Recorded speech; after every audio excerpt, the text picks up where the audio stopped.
Class रहेगी, यानी आज हम अपरदन के बारे में पढ़ेंगे कि अपरदन क्या होता है।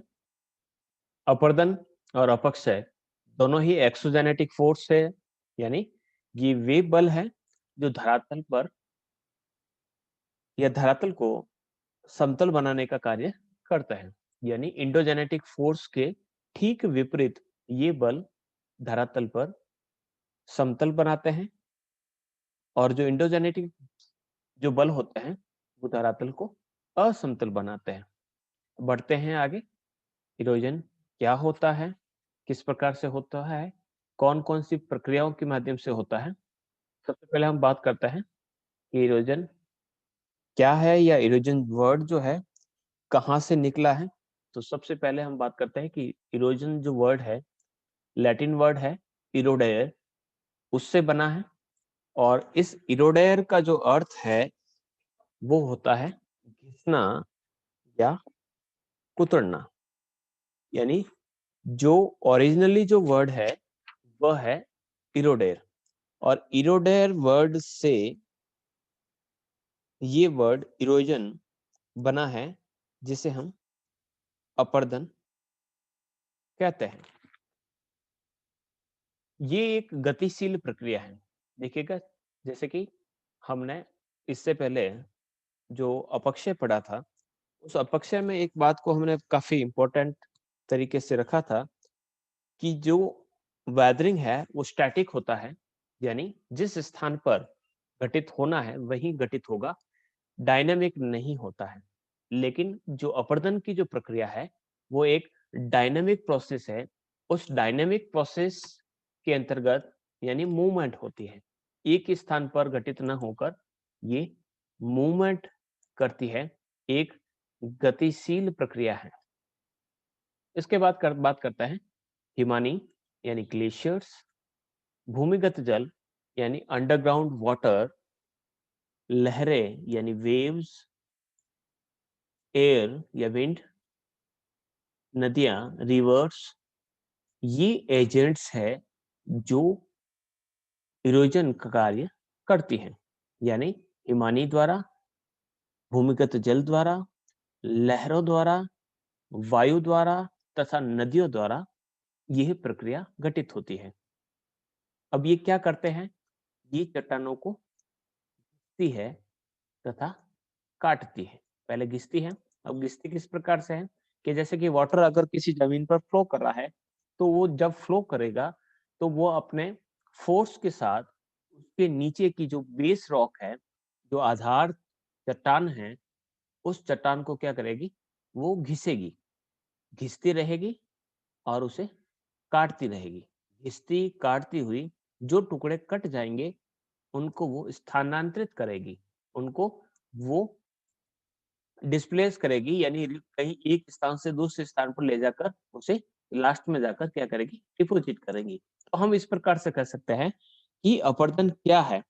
तो अपरदन हम कह सकते हैं कि एक गतिशील प्रक्रिया है, एक डायनेमिक प्रोसेस है, जिसके माध्यम से चट्टाने जो हैं हिमानी, भूमिगत जल, लहरों, वायु व नदियों द्वारा घिसती, कटती एवं स्थानांतरित होकर या परिवहित होकर निक्षेपित होती रहती है। यानी कोई वायु, एक ही का उदाहरण ले लेते हैं कि जैसे एक नदी का उदाहरण लें कि नदी पहाड़ों को काटती है, काटने के बाद उसको साथ साथ घिसती है, और जो काटे हुए जो पदार्थ होते हैं उन काटे हुए पदार्थों को वो अपने साथ बहाती है, और बहाने के बाद लास्ट में जाकर वो कहाँ पर, ओशन का जो फ्लोर है वहां पर डिपॉजिट करती हैं। तो सबसे पहले हम बात करते हैं कि यहाँ पर इरोजन कहाँ हो रहा है, यहाँ पर हो रहा है। तो इरोजन के अंतर्गत क्या हो गया, घिसना और काटना शामिल है। फिर यहाँ से जो पदार्थ काटे जाएंगे वो यहाँ से मूव होंगे। किसके साथ मूव होंगे, वो रिवर के साथ मूव होंगे, यानी उसको ट्रांसपोर्ट किया जाएगा, उसे एक स्थान से दूसरे स्थान पर भेजा जाएगा, और लास्ट में जाकर जो ओशन का जो सी फ्लोर है उस सी फ्लोर में ले जाकर उसको क्या कर दिया जाएगा, यहाँ पर डिपॉजिट किया जाएगा। तो यहाँ पर 3 प्रक्रिया शामिल होती है। तो इरोजन एक बहुत बड़ी प्रक्रिया है जिसके अंतर्गत यहाँ पर काटा जाता है, फिर ट्रांसफर किया जाता है और फिर यहाँ पर डिपॉजिट किया जाता है। तो इस प्रकार की जो प्रोसेस होती है उसे हम क्या कहते हैं? अपरदन कहते हैं या इरोजन कहते हैं। लेकिन ये जो प्रोसेस होती है काटने से लगाकर डिपोजिशन तक, तो केवल काटने का काम ही करती है या इसके अलग कोई रूप होते हैं? इसको इंग्लिश में वापस समझ लेते हैं। क्या है? तो लैटिन वर्ड इरोडेट से बना है, उसका अर्थ होता है रब या न्यू।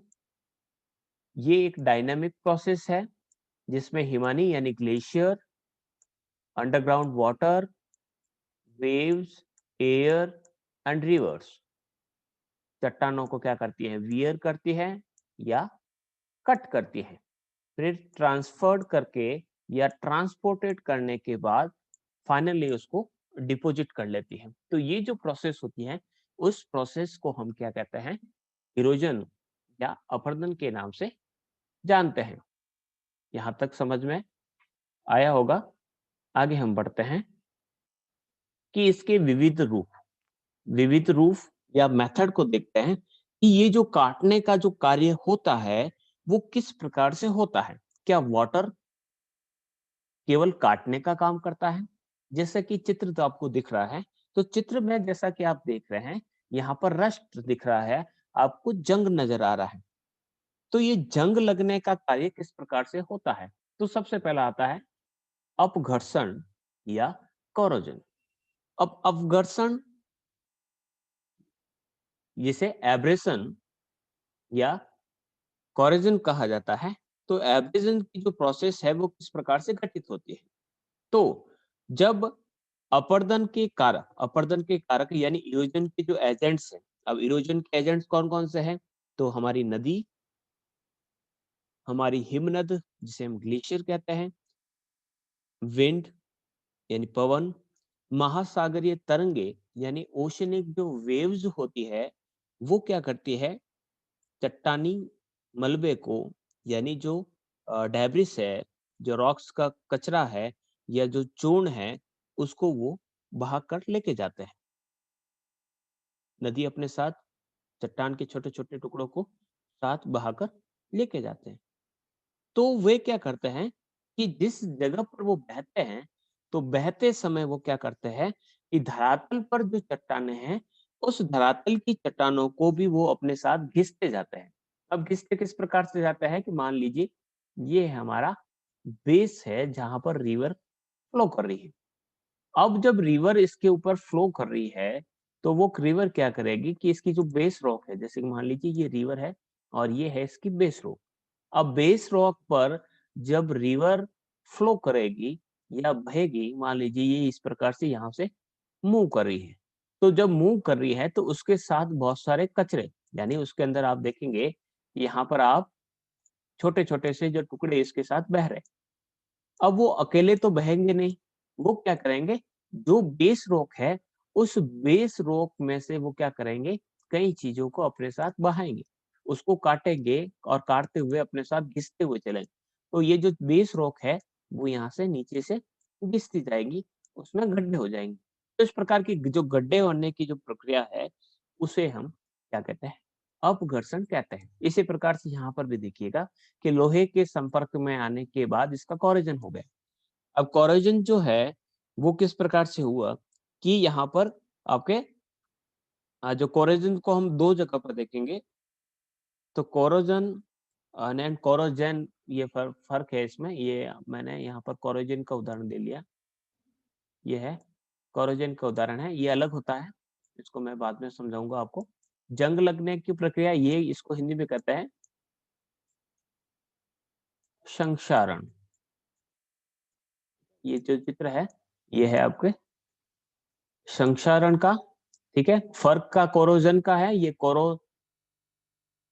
कोरोजन या संक्षारण है। एट एब्रेशन या कोरोजन जो होता है वो एक ही होता है, यानी किसी चीज़ को घिसना। ये संक्षारण है यानी घोलना। तो जो चीज़ घुलने लायक है, उसको यहाँ पर घोल दिया गया है, जैसे कि लोहे के अंदर जंग लगना। बढ़ते हैं आगे, इसी चित्र को आगे देखेंगे।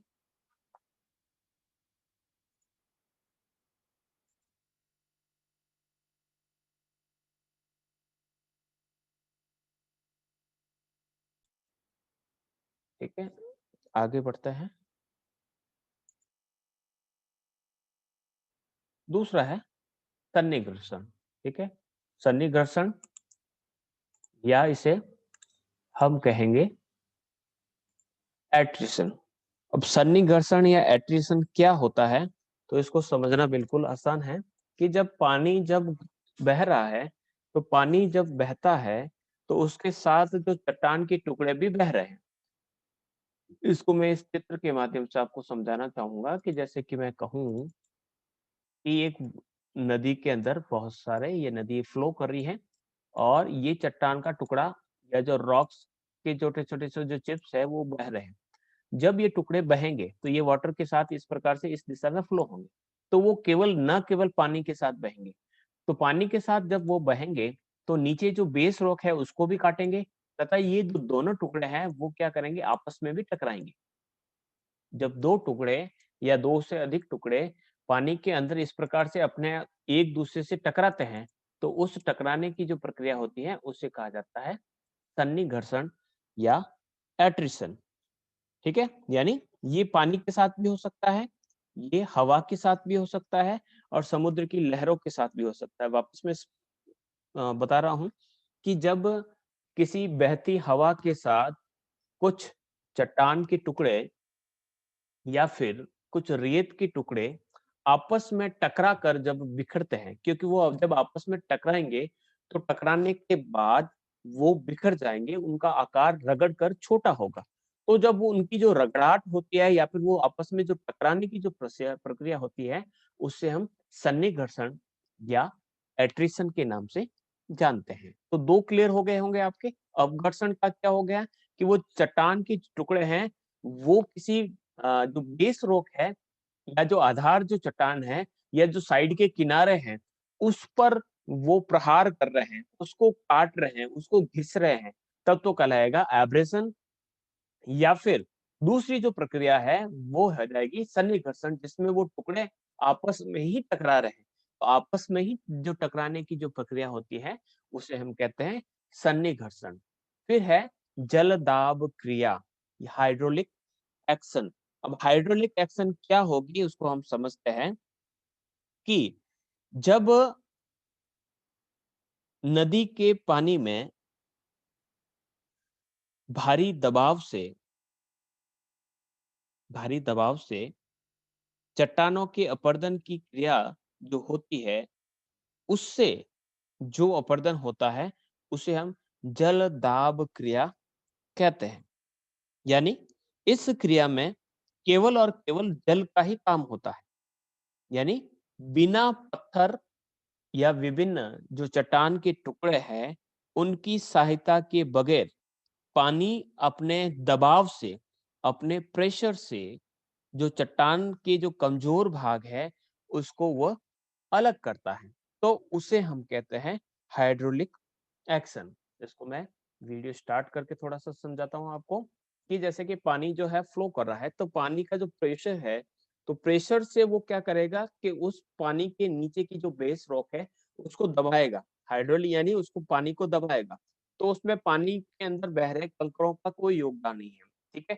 तो जो बेस रॉक है वो दब रही है या जो उसके जो रिवर के जो साइड के जो किनारे जो सोर्स है, जो किनारे हैं, उन किनारों पर जो प्रेशर पड़ रहा है पानी का, तो पानी का जो प्रेशर पड़ रहा है, उस प्रेशर से जो इरोजन होता है, उसको कहा जाता है हाइड्रोलिक एक्शन। क्लियर? आगे बढ़ते हैं। नेक्स्ट जो इसका प्रोसेस है, ये आपके तरीके हैं किस प्रकार से। तो जल दाब क्रिया है तो ये केवल और केवल किससे होगा? आपके वाटर से ही होगा। यहाँ पर एयर का मैंने नहीं कहा है। हाइड्रोलिक एक्शन जो है, वो आपके जल से ही होगी। फिर है संक्षारण या सॉल्यूशन, ठीक है? संक्षारण या सॉल्यूशन, ये यहाँ पर कोरोजन है, ये यहाँ पर थोड़ा-सा ये है कोरोजन और ये है कोरेजन। ठीक है,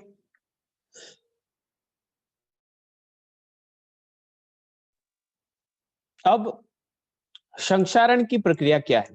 तो संक्षारण का अर्थ होता है सॉल्यूशन, सॉल्यूशन यानी घुलना।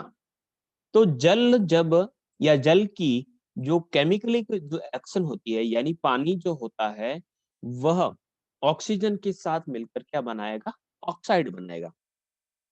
और ऑक्साइड बनाने के बाद जैसे ही वह किसी खनिज के संपर्क में आएगा या किसी मिनरल के संपर्क में आएगा, तो जो चट्टान है वो या जो खनिज है उसको जल के अंदर घुलाकर वो अलग कर देगा। तो उसे कहा जाता है संक्षारण या सॉल्यूशन या कोरेजन। तो यहाँ पर आप इसका उदाहरण देख सकते हैं कि यहाँ पर क्या हो रहा है कि लोहे से बना हुआ एक पाइप है, उस पाइप लोहे का बना हुआ है, उस लोहे के पाइप पर ह्यूमिडिटी यानी आर्द्रता यानी जल तथा ऑक्सीजन के प्रभाव में आकर इसमें जंग लग गया। ये थोड़ा-सा रस्ट हो गई यहाँ पर। तो ये जो जंग लगी है उसके पीछे कारण क्या है? वो है ऑक्सीड ऑक्सीडेशन। तो ऑक्सीडेशन की जो प्रक्रिया हुई या जो इसके जो घुलने जो ये जो ऊपर से कह सकते हैं जो पपड़ियाँ निकल रही है, ये घुल गई। क्यों घुल गई? क्योंकि ऑक्सीडेशन हो गया। ऑक्सीजन के संपर्क में आकर पानी ने इन्हें एक घोलने या घुलने योग्य बना दिया। इस प्रकार की जो प्रक्रिया होती है उसे संक्षारण या सॉल्यूशन या कोरोजन कहा जाता है। बढ़ते हैं आगे। हाइड्रोलिक एक्शन को रॉक्स पर देख सकते हैं कि रॉक्स पे हाइड्रोलिक एक्शन क्या होगा कि पानी ने अपने प्रेशर से इन चट्टानों के बीच में यहाँ पर गड्ढे लगा दिए। देखिए यहाँ पर गड्ढा बन गया है, यहाँ पर गड्ढा बन गया है। तो प्रेशर से इस प्रकार के जब गड्ढे बनते हैं तो उसे कहा जाता है हाइड्रोलिक एक्शन। ठीक है? जब घिसने का देखिएगा यहाँ पर एकदम सपाट नहीं है, पानी जहाँ-जहाँ घुसा इस प्रकार से गड्ढे। यहाँ पर देखो घिसाई हो रही है, जैसे किसी मशीन से इसको घिस दिया गया। तो इस प्रकार से जब घिसने का काम होता है, अपघर्षण कहलाता है ये साइड के हिस्से। तो पानी ने बड़ी खूबसूरती से इन साइड के किनारों को काट दिया है। तो इस प्रकार की जो प्रक्रिया होती है उसे कहा जाता है एब्रेजन। फिर बात करते हैं नेक्स्ट जो आएगा आपके एट्रिशन हो गया सन्निकर्षण। सन्निकर्षण के अंतर्गत देखिए ये पेबल्स बन गए। ये जो पेबल्स बने हैं कैसे बने हैं कि ये जो टुकड़े हैं छोटे-छोटे से ये आपस में टकराते हैं। आपस में टकराते हैं और टकराने के बाद घिसते हैं और घिसने के बाद ये धीरे-धीरे कह सकते हैं छोटे-छोटे से गोल-मटोल होते रहते हैं। फिर बात करते हैं कोरोजन की। तो कोरोजन क्या होता है? तो सॉल्यूशन होता है। तो पानी जो होता है अपने साथ देखिएगा इसमें छोटे-छोटे से टुकड़े आप देख पा रहे होंगे कि यहाँ पर छोटे-छोटे से छेद दिखने को मिल रहे हैं। छोटे से छोटे-मोटे छेद यहाँ पर देखने को मिलते हैं। तो जो चट्टान में से ऐसे पदार्थ जो घुल सकते हैं, उनको घोल दिया गया। तो घोलने से वो चट्टान के अंदर छोटे-छोटे से गड्ढे पड़ गए। तो इस प्रकार की जो प्रक्रिया होती है उसे कोरोजन के नाम से जाना जाता है। तो 4 में अंतर आपको पता हो गया। आगे हम बढ़ते हैं। नेक्स्ट है अपवाहन या जिसे कहा जाता है डिफ्लेशन। डिफ्लेशन ये जो प्रोसेस होती है मेनली आपकी कहाँ पर होगी? ये आपके जो डेजर्ट या जो सेमी डेजर्ट जो एरिया रहेगा उसके अंतर्गत रहेगा। बेसिकली एकदम सिंपल सी इसकी परिभाषा दी जा सकती है कि जो विंड है, जो एयर है या जो आपके पवन है, वह जब बालू मिट्टी को उठाकर एक स्थान से दूसरे स्थान पर उड़ा देती है, तो उससे जो स्ट्रक्चर बनता है या जो प्रोसेस बनती है, उसे कहा जाता है अपवाहन। ठीक है? मिस्र के अंतर्गत एक खतारा गर्त है, हवाओं के द्वारा इतना बड़ा गर्त बनाया गया है कि उसकी जो कह सकते हैं कि जो डेप्थ है वो एक बड़े-बड़े से कैसे डिप्रेशन के अनुसार आपको देखने को मिल सकती है। चित्र से समझते हैं कि प्रिवेलिंग विंड यानी हवा इस दिशा में प्रचलित पवन बह रही है। यहाँ पर एक डिप्रेशन प्रोड्यूस्ड हुआ है बाय द डिफ्लेशन यानी यहाँ पर एक गड्ढा बन गया है। अब गड्ढा कैसे बना है कि हवा यहाँ पर आई, हवा इस गड्ढे के अंदर के से जो रेत थी, उस रेत को उड़ाकर आगे की तरफ यहाँ से बाहर निकालती है और निकालने के बाद यहाँ पर शिफ्ट कर देगी। तो यहाँ से रेत निकल गई लेकिन रेत जो है यहाँ पर जम जाएगी। तो जम जाने के बाद यहाँ पर sand removed from the depression यानी जो गर्त था उस गर्त में से जो बालू का है उसको हटा दिया गया by the wind and deposited as dunes, यानी उन्हें एक धोरे के रूप में यहाँ पर जमा कर दिया गया। तो सैंड जो है यहाँ पर धीरे धीरे यहाँ पर देखिएगा ये जमा होती रहती है। इसके ठीक नीचे आपको एक एक्विफायर देखने को मिलेगा, यानी पानी का क्षेत्र यहाँ पर देखने को मिलता है। तो water seep out the aquifer and the form the swamp of the oasis. तो इस प्रकार से वहां पर एक ओएसिस, जिसे मरुद्यान भी कहा जाता है, मरुस्थल में एक उद्यान जैसी स्थिति बन जाती है। इसको हम इस प्रकार से भी समझ सकते हैं, जैसे कि ये है गया हमारा प्लेन सरफेस है, यहाँ पर कोई प्रिवेलिंग जो विंड है वो चल रही है, लगातार बड़ी स्पीड से चल रही है। तो वो क्या कर रही है, यहाँ में से गड्ढे में से रेत को यहाँ से इसने हटाया और यहाँ पर शिफ्ट कर दिया। ये इसको गहरा करती जाएगी और जो गड्ढा है उस गड्ढे में से जो रेत है उस रेत को यहाँ पर शिफ्ट कर देगी। तो यहाँ पर तो बन गया एक गर्त या डिप्रेशन, और यहाँ पर बन गया ड्यून्स, यानी यहाँ पर बन गए स्तूप, या यहाँ पर बन गया धोरा। तो रेत के धोरे यहाँ पर आपको देखने को मिल जाएंगे इस थिक डिप्रेशन के आगे। तो इस प्रकार से डिप्रेशन यहाँ पर चित्र के माध्यम से देख सकते हैं कि यहाँ से धीरे धीरे यहाँ पर एक गड्ढा बना दिया गया है और यहाँ से रेत को खाली कर दिया गया है। तो इस प्रकार की जो सिचुएशन होती है, मेनली आपको डेजर्ट जो इलाका रहेगा वहां पर अपरदन यानी इरोजन का ये आपको रूप देखने को मिलेगा। बढ़ते हैं आगे। गुहियाकन, गुहियाकन या इसे हम कहते हैं कैविटेशन। अब कैविटी क्या होती है, तो कैविटी का अर्थ होता है गड्ढा पड़ना। तो अब गड्ढा किस प्रकार से बनता है, तो जब नदी बहती है तो नदी में बनते हैं भंवर, ठीक है।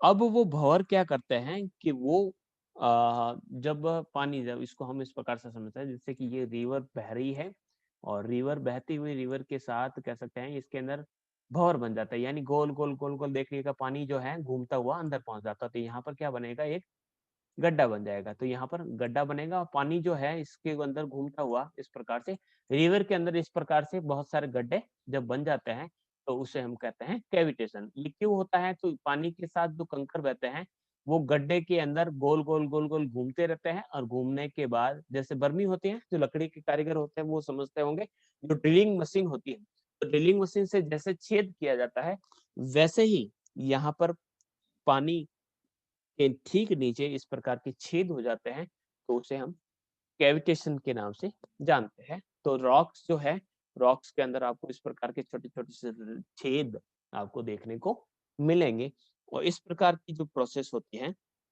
उससे कई ऐसे स्ट्रक्चर्स बनेंगे आपको, जैसे कि धीरे-धीरे जैसे-जैसे हम आगे बढ़ रहे हैं, तो वहाँ पर आप देखेंगे कि आपको ऐसे कई स्ट्रक्चर्स जो देखने को मिलेंगे। नेक्स्ट जो टॉपिक रहेंगे हमारे इसी से रिलेटेड रहेंगे, उसमें आप काफ़ी अच्छी तरीके से इसको समझेंगे। तो यहाँ पर इतना समझ लीजिए कि कैविटेशन का अर्थ हो गया कि गुफाएँ बन रहा या फिर वहाँ पर छोटे-छोटे से छेद बनना। तो इस प्रकार की प्रोसेस होती है। फिर बात करते हैं उत्पाटन या प्लकिंग, ठीक है। अब प्लकिंग क्या होती है, तो प्लकिंग का चित्र तो मैं यहाँ पर नहीं दे पाया, कोई बात नहीं, मैं आपको समझा देता हूँ। प्लकिंग की जो प्रोसेस होती है मेनली कहाँ पर होती है, वो होती है आपको जो ग्लेशियर्स का रीजन है जहाँ पर ग्लेशियर्स मूव करते हैं। तो ग्लेशियर्स जब मूव करते हैं तो ग्लेशियर्स के बीच में, जैसे कि यहाँ पर मैं बनाता हूँ, मान लीजिए ये एक ग्लेशियर है जो इस तरफ मूव कर रहा है, ठीक है। अब इस बहते हुए ग्लेशियर्स के ठीक बीच में यहाँ पर कोई आ गई, एक ये रॉक आ गई, ठीक है। रॉक आ गई, ये काफी नीचे जमीन में धसी हुई है। यहाँ पर भी एक रॉक आ गई जो इस प्रकार से खड़ी है, ठीक है। और ये जो हिस्सा है, जो लाइन खींच रहा हूँ, ये तो ऊपर वाला हिस्सा तो जमीन के बाहर है और अंदर वाला हिस्सा जो जमीन के अंदर है, ठीक है। तो ये जब मूव करेगा, तो मूव करते करते जब ये ग्लेशियर इन पत्थरों के पास पहुंचेगा तो क्या करेगा, इनको धक्का लगाएगा। जैसे कि मान लीजिए ये ग्लेशियर है, यहाँ पर पहुंच गया, यहाँ पर पहुंचने के बाद वो क्या करेगा, इसको यहाँ पर धक्का लगाएगा, तो प्रेशराइज करेगा। तो प्रेशराइज करने के बाद ये जो हिस्सा है उस पर प्रेशर आएगा और ये जो टुकड़ा है ये टूट कर इसको उखाड़ दिया जाएगा, इसको उखाड़ दिया जाएगा, इसको भी उखाड़ दिया जाएगा, क्योंकि पीछे से प्रेशर आ रहा है। तो बीच में ऐसे आने वाली जो चट्टानें होती हैं उनको जब उखाड़ दिया जाता है तो उसे कहा जाता है उत्पाटन या क्लियर कि नहीं समझ में आया? ठीक है, प्लकिंग समझ में आ गया? ये होता है प्लकिंग। प्लकिंग कहाँ पर होगा? तो प्लकिंग होगा आपको ग्लेशियर रीजन में। यस।